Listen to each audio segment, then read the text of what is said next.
Assalamualaikum warahmatullahi wabarakatuh. Kembali lagi di channel Berita Mistis. Untuk kisah kali ini ada sebuah cerita yang diambil dari akun Facebook yang bernama OWL Story. Dan untuk kisah yang akan saya bawakan kali ini yaitu sebuah kisah yang berjudul Misteri Rumah Kosong. Sebelum kita masuk ke ceritanya, teman-teman tekan dulu tombol like video ini dan jangan lupa tekan juga tombol subscribe channel ini dan nyalakan juga lonceng notifikasinya agar tidak ketinggalan cerita-cerita baru dari channel ini. Dan bagi teman-teman yang ingin membaca langsung ceritanya, nanti silahkan saja kunjungi linknya yang nanti akan saya sertakan di kolom deskripsi. Dan seperti apa untuk kisah kali ini? Langsung saja kita simak berikut ini.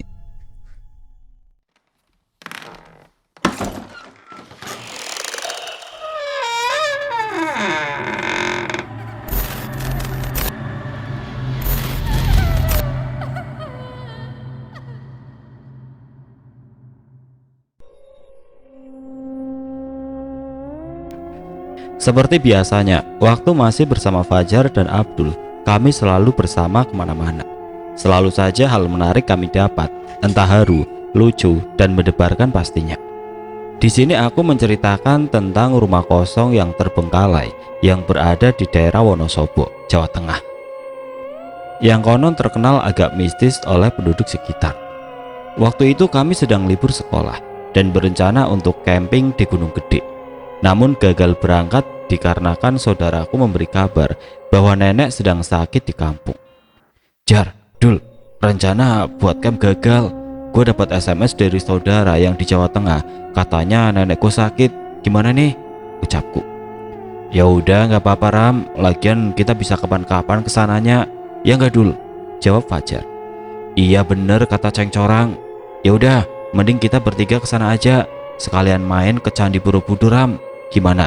Ram, Jar, ujar Abdul. Kami akhirnya sepakat ajakan dari Abdul dan kami berangkat di sore harinya ke stasiun Jakarta Kota.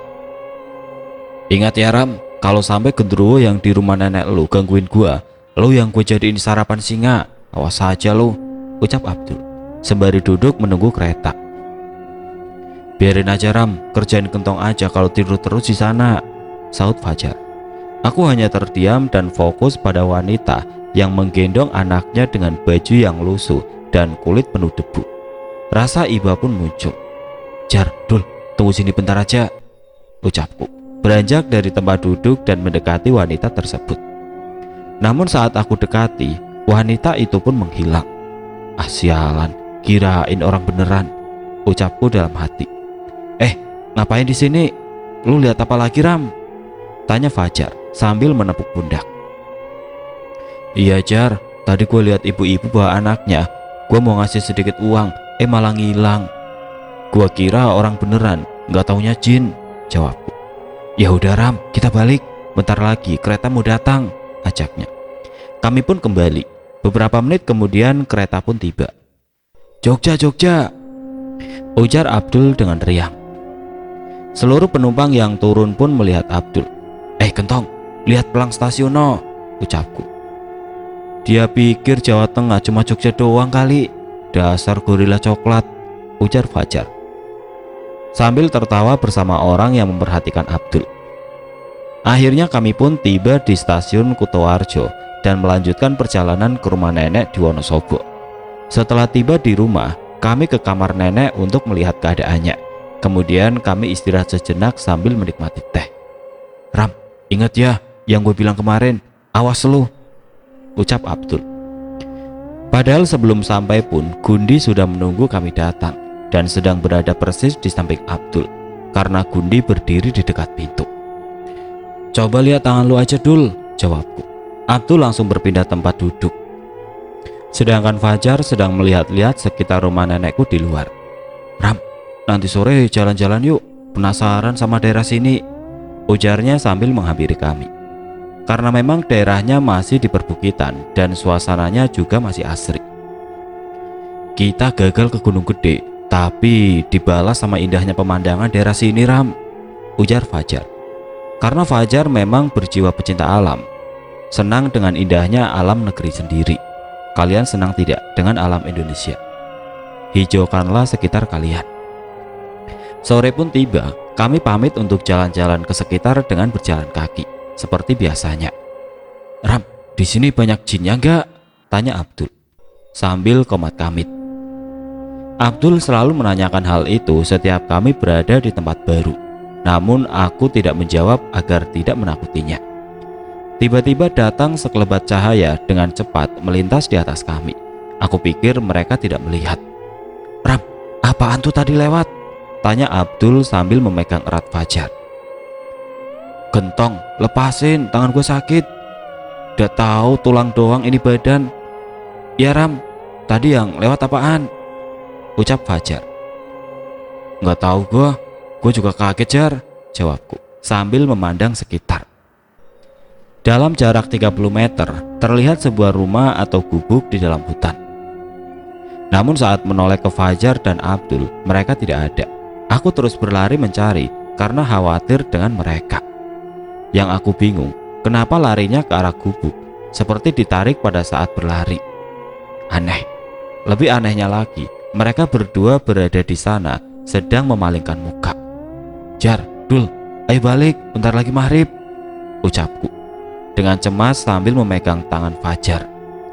Mereka tidak menjawab ajakanku, hanya diam dan memalingkan muka. Namun saat aku hadapkan mereka, muka Fajar setengah hancur, penuh belatung dan darah. Sedangkan Abdul menatap sinis dengan muka yang sama-sama hancur. Kemudian aku berlari menjauhi tempat tersebut sambil mencari jalan raya, pikirku. Saat berlari terasa seperti sepersekian detik. Aku terus berlari dan mendengar teriakan Abdul. Ram, tunggu! Teriak Abdul sambil berlari dengan Fajar. Balik aja Jar, balik buruan, sautku sambil berlari. Setelah di jalan raya langkah kaki ku pelankan dan mereka menghampiriku. Lu kenapa lari Ram? Gue nyariin lu dari tadi sama Gentong di hutan. Tiba-tiba lu muncul sambil lari, ujar Fajar. Sama Jar, gue juga nyariin lu berdua di sana. Nanti di rumah gue ceritain, jawabku. Saat di jalan kami melintasi rumah kosong yang tidak berpenghuni sejak lama. Hanya memandang rumahnya saja, diri sudah mual. Terdengar sangat pelan suara tertawa, tangisan, dan teriakan dari dalam rumah itu. Aku rasakan. Ayo Jar, buruan keburu maghrib, ucapku. Saat tiba di rumah, aku menanyakan rumah kosong yang berada di pinggir jalan ke saudara. Saudara pun menceritakan yang hanya dia tahu saja dan tidak detail. Udah deh, lu taplak meja, jangan aneh-aneh ya. Gue mau ke sana pokoknya, ujar Abdul. Namun rasa penasaranku muncul ketimbang rasa takutku. Jar, ucapku. Iya, gue temenin, tenang aja. Padahal aku belum selesai ngomong. Oh ya, katanya lu mau cerita pas lu di hutan tadi, tanya Fajar. Jadi gini Jar. Kemudian aku menceritakan yang aku alami ketika di hutan ke mereka. Yang sebenarnya banyak sosok kori di sana. Makanya aku terus berlari mencari Fajar dan Abdul karena khawatir sekaligus takut karena sosok-sosoknya. Kemudian disambung dengan adanya rumah kosong terbengkalai yang berada di pinggir jalan. Saat melintas mendengar rintihan tangisan minta tolong. Bebaskan aku, lepaskan aku.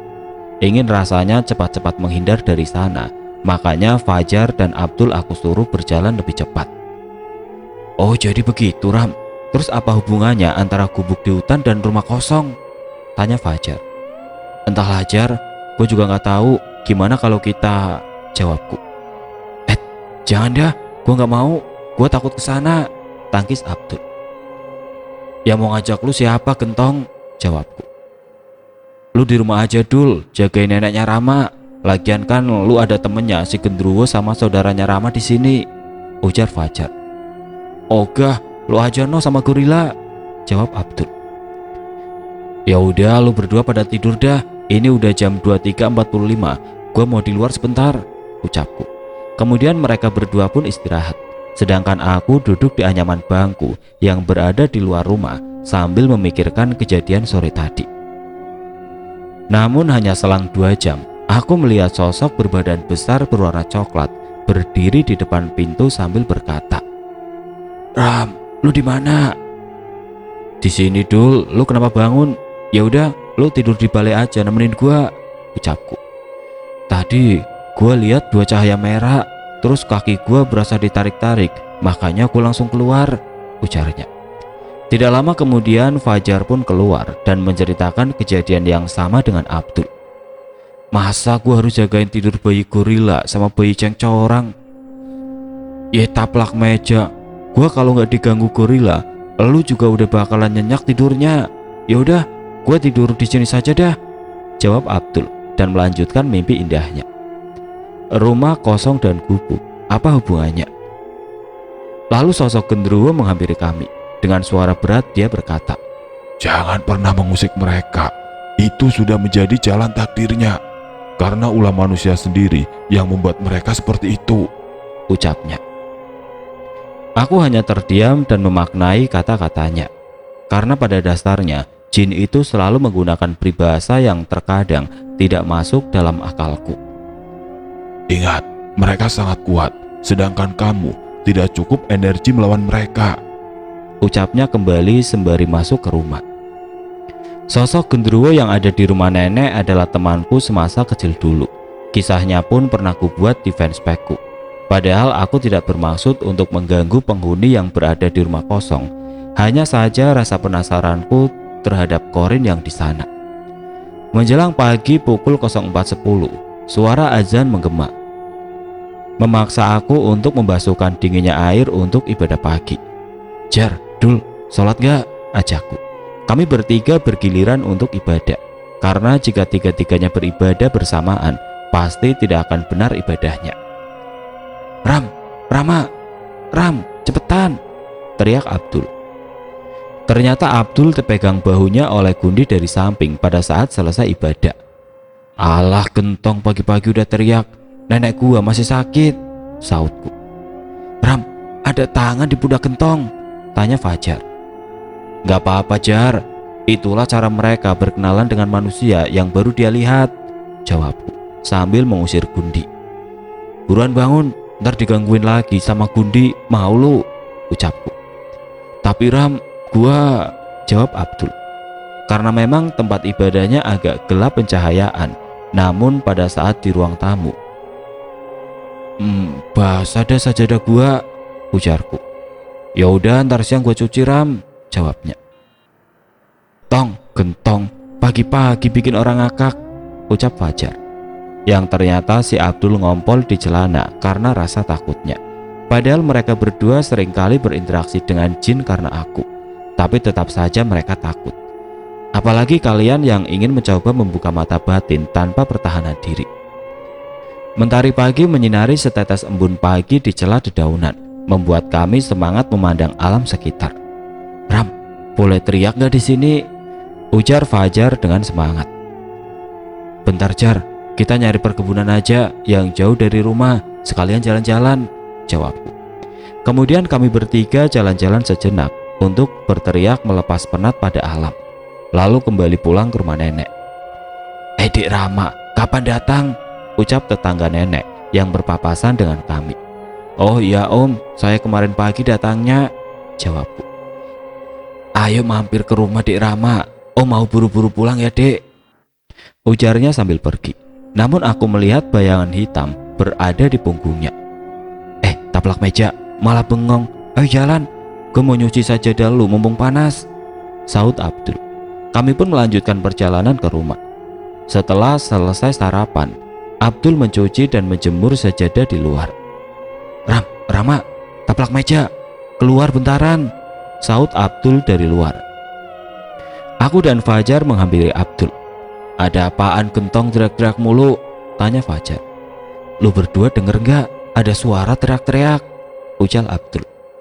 Kami bertiga pamit ke saudara untuk keluar rumah dan menghampiri suara teriakan tersebut.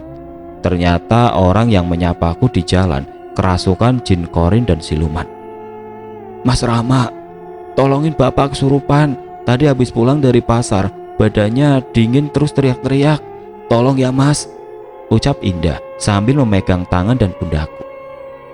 Kelemahanku cuma satu, yaitu wanita. Kalau didekati wanita pasti panas dingin. Mau ambil HP di counter yang rusak saja nggak berani karena banyak wanita di sana. Makanya aku buat cerita pakai HP jadul. Lanjut cerita. Jar, gue lemes Jar, tolong liatin omnya dulu. Ucapku dengan wajah pucat, tangan dan kaki basah. Dari luar rumah aku mendengar, tolong aku, pergi dari sini, pergi kalian. Suara orang kerasukan yang kadang menangis dan marah.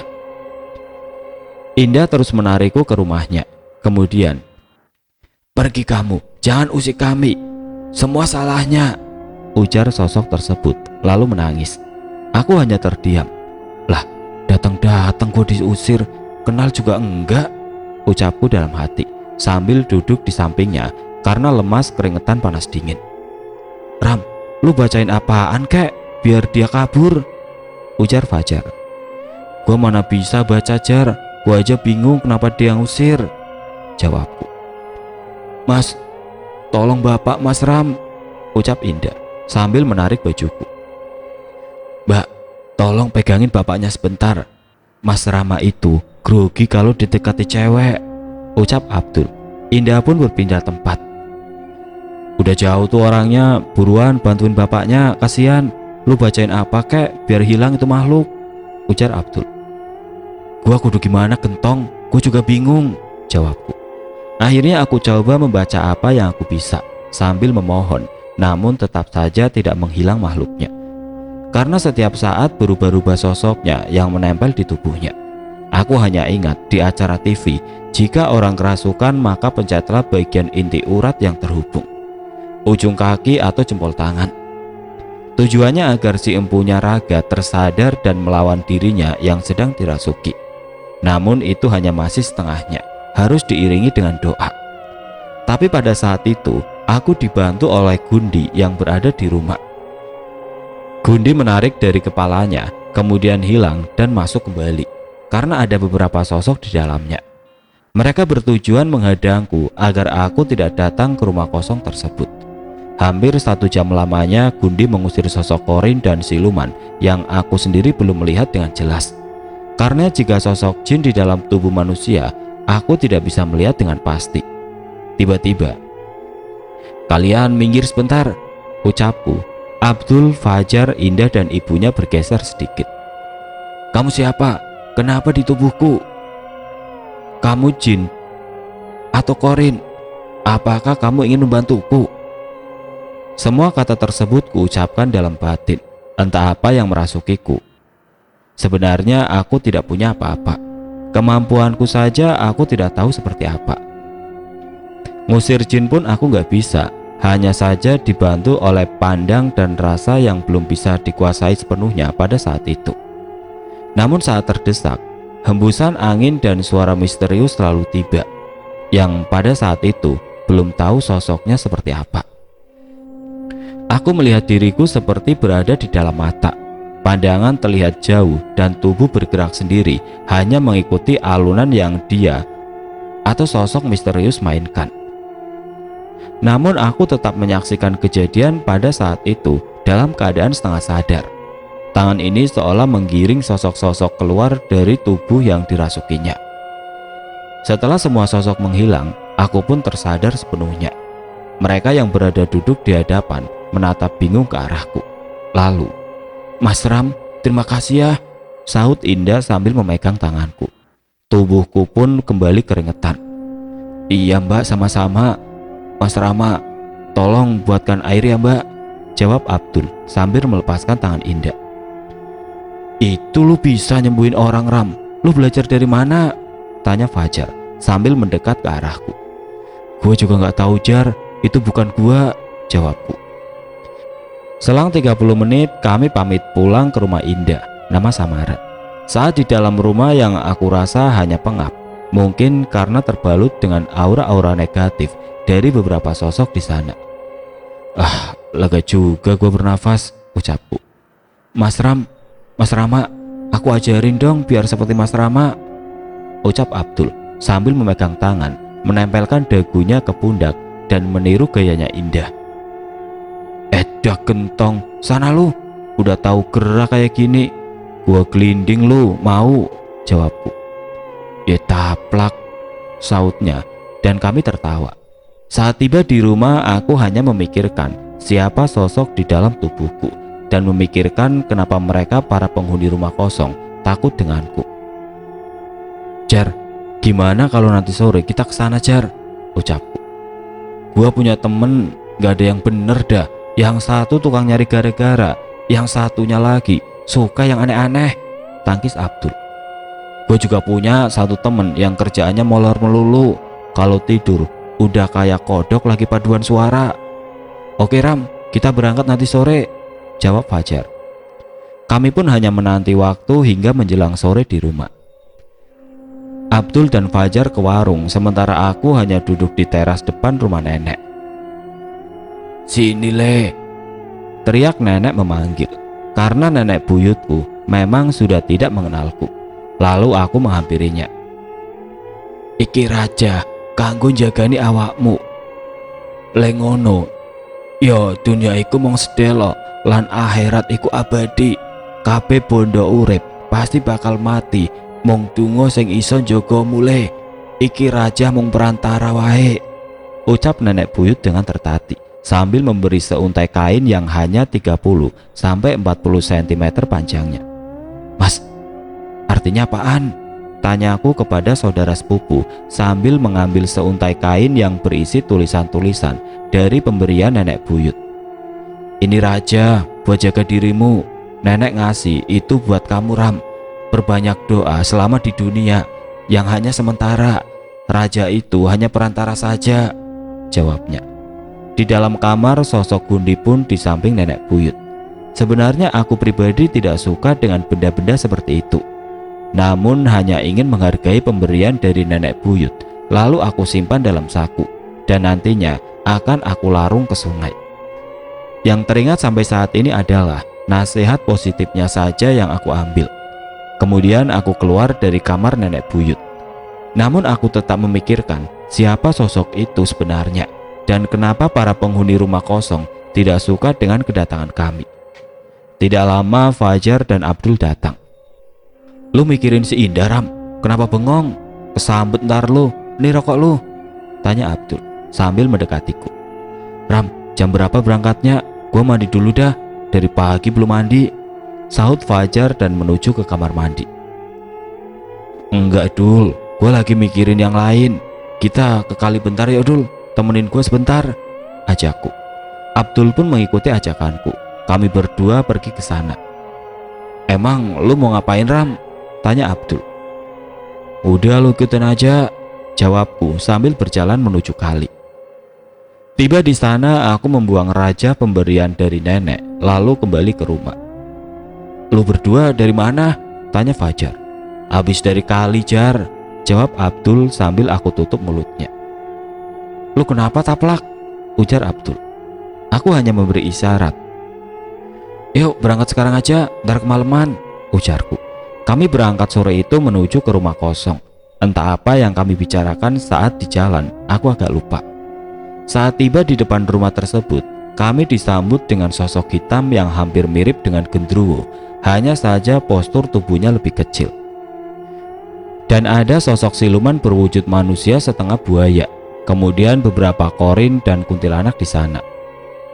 Aku dihadang di pintu halaman, sedangkan Fajar dan Abdul sudah masuk ke rumah. Tubuh terasa kaku, hanya dia menatap sosok hitam tersebut. Mau apa kamu? Ujarnya dengan suara berat. Ram, sini, malah diem di situ, sahut Fajar sambil mendekati dan menarikku. Sosok itu pun menghilang, sementara Abdul dan Fajar membuat gaduh. Tiba-tiba Abdul terpental seperti didorong oleh sosok di sana. Gentong gelinding Nojar, bantuin, ucapku. Kami menghampiri Abdul. Lu kenapa jatuh Dul? Tanya Fajar sambil mengangkat tubuhnya. Gak tahu Jar, gua berasa didorong tadi, jawabnya. Makanya jangan berisik di sini, ntar pada marah penghuninya, jawabku. Kami pun keluar dari rumah menuju ke halaman. Karena aku melihat kuntilanak yang mendorong Abdul muncul di ruang kamar. Kita di luar aja Dul, Jar, ajakku. Karena aku juga agak takut dan khawatir akan keselamatan teman. Kemudian datang 2 orang warga menghampiri kami dengan bertujuan mengusir kami secara halus. Akhirnya kami keluar dari sana sambil melirik rumah tersebut. Yang aku lihat, ada kali di belakang rumah kosong. Mungkin siluman buaya hanya singgah saja di sana, karena pada saat kami datang, siluman itu langsung pergi ke belakang rumah. Di rumah tersebut hanya dihuni oleh sosok kuntilanak dan sosok hitam mirip dengan genderuwo. Atau mungkin juga mereka membagi tugasnya masing-masing. Yang buat aku penasaran di rumah kosong tersebut adalah sosok Korinya. Tapi saat kami ke sana, mereka tidak ada. Mereka seperti terjerat perjanjian antara manusia dengan jin. "Jar, Dul, di hutan," ucapku dengan spontan. "Ini udah mau jam 5 sore, Ram. Ntar kemalaman gimana?" tanya Abdul. Kami sambil berjalan. "Gak apa-apa, masih ada waktu sedikit. Gue penasaran soalnya," jawab. "Gas Ram, gue dukung aja dah," sahut Fajar. Kami pun melanjutkan perjalanan ke arah alas. Karena aku juga takut jika sampai malam hari tiba, entah dari binatang buas maupun dari sosok di sana, dan terutama keselamatan temanku. Saat di hutan, "Lu berdua inget gak kemarin tempatnya di mana?" tanyaku. "Gua inget Ram, itu deket lagi sampai," jawab Abdul. "Ingat, lu berdua baca doa terus, jangan bengong ya," sahutku. Kami mengelilingi area tersebut untuk menemukan sebuah gubuk yang berada di tengah hutan. "Lu berdua kalau lihat gubuk jangan terus-terusan dipandang, nanti dibawa ke alam mereka. Kita pegangan satu sama lain biar nggak ngilang," ucapku sambil perlahan melangkah. Kami jalan pun saling memegang baju satu sama lain. Aku jalan paling depan, sementara Fajar dan Abdul di belakang, samping kanan dan kiri. Saat-saat yang menegangkan bagi kami bertiga. "Jar, Dul, aman," ucapku. Mereka tidak menjawab, hanya terus mengikutiku. Ucapku dalam hati. Kemudian aku menoleh ke mereka. "Aku tahu kalian, di mana temanku?" tanyaku. Mereka hanya menunduk dan memegang tanganku sambil mendorong ke arah gubuk. Saat tiba di sana, terlihat seorang di sana, umurnya sekitar 12-14 tahun, sedang duduk menangis dan merintih sakit. "Lepasin aku masih mau hidup, aku masih mau main sama teman-temanku, aku gak mati, Mak," ucapnya sambil menangis. Rasa iba dan kasihan, aku turut bersedih atas apa yang menimpa dirinya. "Sudah, nanti kalian akan aku doakan ya. Sekarang aku mau nyari temanku dulu. Kasihan mereka, pasti nyariin aku juga di sana," ucapku. "Tapi masih ada anak kami yang masih hidup, Nak. Tolong jaga dia buat kami," ujar sosok tersebut. "Aku tidak tahu anak kalian. Yang jelas nanti aku doakan untuk kalian. Kenapa kalian bisa seperti ini?" ucapku. Lalu mereka menceritakan semua kejadian semasa hidupnya yang pernah punya perjanjian dengan jin, lalu nyawanya pun jadi taruhannya. Naas. Tapi itulah manusia yang terperdaya karena harta, hingga mereka binasa karena ulahnya sendiri, yang mengorbankan keluarganya. Wajah mereka pun hanya tengkorak, kulit membusuk, penuh belatung, nanah, dan darah yang terus mengalir di sekujur tubuhnya. Ya, memang rata-rata korin itu selalu meminta doa kepada yang masih hidup untuk si jiwa agar terhindar dari siksaan. "Yang sabar ya, Dek. Aku akan mendoakanmu selalu." Kata itu selalu terucap jika aku mengingat kejadian itu. Lanjut cerita. "Gua harus keluar dari sini dan nyari teman gua," ingatku. "Siapa saja, tolong gua," teriakku sambil berdoa seadanya, sambil berlari menjauhi gubuk. "Ayolah, tolong gua. Ada yang denger nggak? Gua mau nyari teman gua," teriakku sambil terus berlari. Karena hari sudah gelap dan sangat cemas dengan keadaan temanku. Kemudian saat berlari aku diikuti oleh sosok siluman. Entah siluman buaya ataupun serigala, karena pada saat itu aku ditarik Gundi yang datang tiba-tiba. Kemudian aku mencari Fajar dan Abdul dengan senter ponsel di gelapnya hutan. Gundi terus menarik menuju keberadaan mereka berdua. Aku lihat Abdul terbaring di tanah, sedangkan Fajar duduk tidak sadarkan diri dengan kepala yang terus mengangguk. Di belakang Fajar ada sosok kuntilanak merah yang sedang berdiri di dekatnya. Gundi terus mendekati Fajar untuk meraih baju kuntilanak tersebut, lalu ditarik menjauhi Fajar. Kemudian aku membaringkan Fajar lalu menyadarkan Abdul. "Dul, bangun Dul, sadar Dul," ujarku sambil menampar pipinya agar tersadar. 10 menit Abdul baru tersadar. "Ram, ada kuntilanak Ram, gue takut. Tadi Fajar diseret sama dia," ucap Abdul dengan menangis. "Udah gak ada Dul kuntilanaknya, kita bantu Fajar sekarang, sekalian dibawa pulang," jawabku sambil mengangkat tubuh Abdul dan mendekati Fajar. "Jar, Fajar, bangun, kita harus pulang Jar," ucap kami menyadarkannya. Tidak lama dia tersadar, namun dengan keadaan tubuh yang sangat lemas. Aku dan Abdul memikul Fajar untuk segera pergi dari hutan tersebut. "Dul, HP lu senternya nyalain," ucapku. "Iya Ram, sebentar, gua ambil dulu," ucap Abdul sambil mengambil senter di sakunya. Saat kami kembali menghadap ke depan, muncul sosok yang seperti Gundi di hadapan kami. "Dul, jangan lari, Fajar gimana?" teriakku. Abdul pergi entah kemana, sedangkan aku masih memikul Fajar. Lalu kubaringkan Fajar di tanah. "Mau apa lu?" tantangku. Dia hanya menggeram sambil menatap sinis wajahku. "Ayo sini ribut, dikira gua takut sama jin kayak lu," tantangku sambil mencari kayu, lalu mendekati makhluk itu dan memukulnya. Tapi sebelum menghilang, mereka melihatku melepaskan tangannya lalu berlari ke arah hutan, sedangkan aku sendiri hanya berjalan dengan pelan. Lalu mereka mencariku. Saat itu mereka melihat seorang nenek sedang berdiri di samping pohon. "Sini nak, ikut nenek, temanmu ada di sana," ujar nenek tersebut. Abdul dan Fajar mengikuti nenek tersebut, namun hanya beberapa langkah saja nenek itu menghilang. Tiba-tiba dari belakang, tangan Fajar ditarik oleh sosok kuntilanak merah hingga ke arah pohon di tempat nenek tersebut muncul. Abdul panik, sedangkan Fajar berusaha melepaskan tangannya dari genggaman sosok kuntilanak merah. Abdul pun tidak tinggal diam. Dia berusaha menolong Fajar dengan cara menabrakkan dirinya ke sosok kuntilanak merah. Namun naas, sebelum menabrakkan dirinya, Abdul terjatuh dan pingsan. Entah terjatuh karena tersandung maupun memang karena sosok si kuntilanak merah. Sementara Fajar mulai tidak sadarkan diri. Tidak lama Abdul pingsan, ujar Abdul saat menceritakan kejadiannya pada malam itu. "Ya udah Dul, lu istirahat aja sekarang, lu juga pasti capek kan?" tanyaku.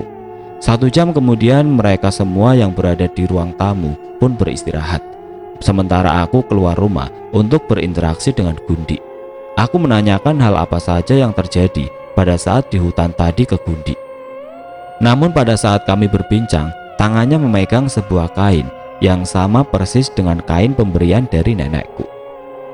"Perasaan udah gua buang ke kali deh," ucapku dalam hati sambil terus mengamati kain tersebut. "Benda itu yang dikasih nenek kan?" tanyaku. "Ya, aku mengambilnya kembali di kali," ujarnya dengan suara berat. Aku hanya tersenyum karena benda itu kubuang. Entah Gundi marah atau tidak, diri ini tidak tahu, karena sosok Gundi kalau marah sama seneng mukanya tetap saja serem. Terakhir aku pingsan, Gundi muncul tepat di belakang Fajar. Kemudian Fajar pingsan melihat Gundi. Antara genderuwo dan sosok hitam pun saling adu mulut, tapi tidak sampai ada pertikaian di antara mereka. Gundi hanya ingin melindungi kami, sedangkan sosok hitam hanya menakuti kami saja. Itu ujar dari ucapan si Gundi saat dia berbicara denganku pada malam itu. Lalu dalam hatiku bertanya, kenapa sosok yang melindungiku tidak ada pada saat aku terdesak? Entah kenapa, yang jelas memang aku tidak meminta bantuan, hanya berdoa dan fokus ke Fajar. Malam itu adalah kenangan pahit bagi kami bertiga. Namun ada hikmah yang aku dapat, yaitu peduli ke sesama manusia. Tidak pernah meminta bantuan selagi mampu. Percaya diri dan tidak mengandalkan pemberian yang tidak seharusnya kita ambil. Dan yang terpenting adalah tetap gigih meski keadaan sedang terdesak. Hari pun berganti. Saat pagi Fajar mulai sadar meski agak sedikit lemas dan sakit di bagian leher. "Jar, lu gak apa-apa kan?" tanyaku sambil membuatkan teh hangat untuknya. Nggak apa-apa Ram, cuma leher gua sakit nggak bisa nengok, jawabnya sambil merintih dan memegang lehernya. Oh ya, terakhir gua lihat ada makhluk lagi matanya nyala. Itu nggak lama lu pingsan, makanya gua pingsan lagi lihat itu jin, ujarnya. Ya udah nggak usah dipikirin, yang penting kita selamat Jar, jawabku. Saat kami berbincang, Abdul terbangun dan melihat kami, lalu memeluk kami. Ini gentong pasti mimpi basah dah, bangun-bangun main peluk aja, ujar Fajar. Ya Cang corang, gue itu peduli sama lu berdua, jawabnya sambil mengusap mukanya. Peduli kok malah ninggalin gua sama Fajar tong, sautku. Kan gue takut taplak, gua kabur juga minta tolong ke saudara lu, jawabnya. Iya Dul, lu berani kok Dul, buktinya kuntilanak aja lu seruduk, ucap Fajar meninggikan Abdul. Kalian mau sarapan gak? Saya mau ke warung beli bubur, ucap saudaraku. Oh iya mas, ini duitnya beli 4 ya, jawab Abdul. Makan doang, nyali mah gak ada, sautku. Ye taplak, diem lu, jawabnya. Kemudian kami membersihkan badan sembari menunggu sarapan datang. Beberapa menit kemudian kami menyantap makanan yang dibawa oleh saudaraku. Jar, Dul, ke rumah kosong yuk, soalnya gue punya janji. Temenin gue ya, ajakku. Enggak dah, pokoknya gue gak mau kesana, gue kapok Ram, jawab Abdul. Mungkin saudaraku mendengar aku berbicara, lalu dia berkata, nanti aku temani kamu ke sana bareng temanku Ram, sautnya. Setelah usai makan, kami bergegas ke sana.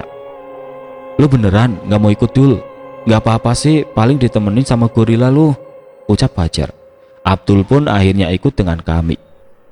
Tiba di sana, ada 2 orang yang sedang membersihkan pekarangan rumah tersebut, yang ternyata penjaga rumah itu adalah paman dari temannya saudaraku. Mereka berbincang-bincang sementara aku mendekati pintu masuk rumah kosong tersebut sambil mendoakan arwah penghuni rumah dan melihat-lihat sekelilingnya. Aku mendengar perbincangan mereka. Jaluk nomor tokele karo bocah itu, ucap penjaga rumah. Dikiranya gue dukun kali, ucapku dalam hati.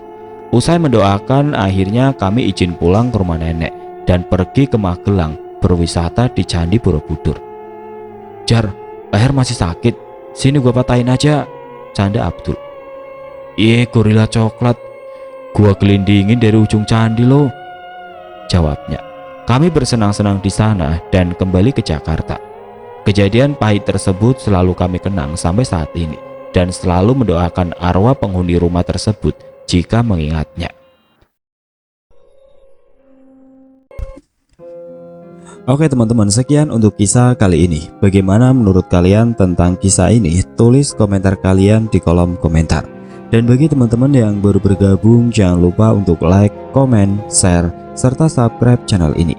Dan nantikan kisah-kisah horor berikutnya tetap di channel Berita Mistis. Wassalamualaikum warahmatullahi wabarakatuh.